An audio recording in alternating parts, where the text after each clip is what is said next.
Àwọn mísáìlì Iran já lu ibùdó Bateko ní Ramallah ní ìlú Bahrain.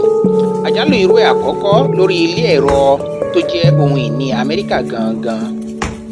Àwọn mísáìlì láti Iran ti kọlu ilé-iṣẹ́ Bateko ní agbègbè Ramallah ní orílẹ̀-èdè Bahrain.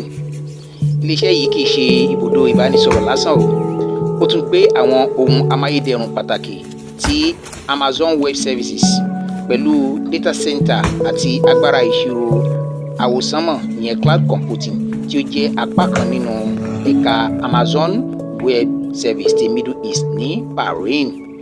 Ìṣẹ̀lẹ̀ yìí dàbíi pé ó jẹ́ ìdánáyà àkọ́kọ́ tó lágbára tí ó bá ohun ìní Amẹ́ríkà gangan lẹ́yìn tí Iran ti kéde pé yóò bẹ̀rẹ̀ sí kọlu àwọn ohun ìní ìṣòwò àti ìmọ̀ ẹ̀rọ àti amáyédẹrùn Amẹ́ríkà gẹ́gẹ́ bí ìdáhùn sí ohun tí wọ́n pè ní ìjẹgàba Amẹ́ríkà.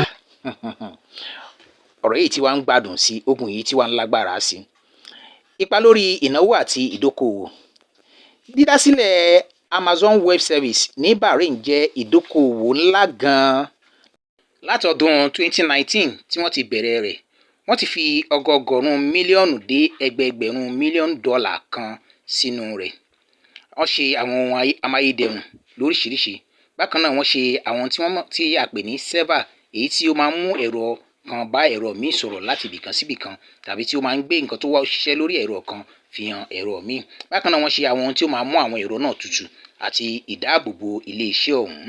Owó tí wọ́n ti ná yóò ti máa lọ bí ẹ̀ẹ́dẹ́gbẹ̀ta mílíọ̀nù sí bílíọ̀nù kan àti ààbọ̀ láti pèsè gbogbo àwọn nǹkan wọ̀nyí.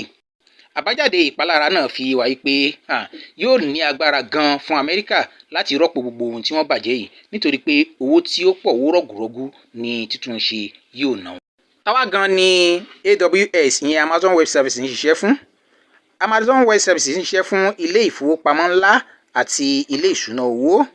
Wọ́n ń ṣiṣẹ́ fún àwọn ilé ìjọba, ilé iṣẹ́ ńlá àti àwọn ilé iṣẹ́ agbègbè tó gbẹ́kẹ̀lé data àti iṣẹ́ díjítà. Ní kókó, Amazon Web Services jẹ́ gbòǹgbò ìyẹn egun ẹ̀yìn fún ètò ọrọ̀ ajé díjítà ní agbègbè Gọ́ọ̀fù. Kí wá ní ìtumọ̀ ogun tuntun tí Iran bá wọn jà yìí?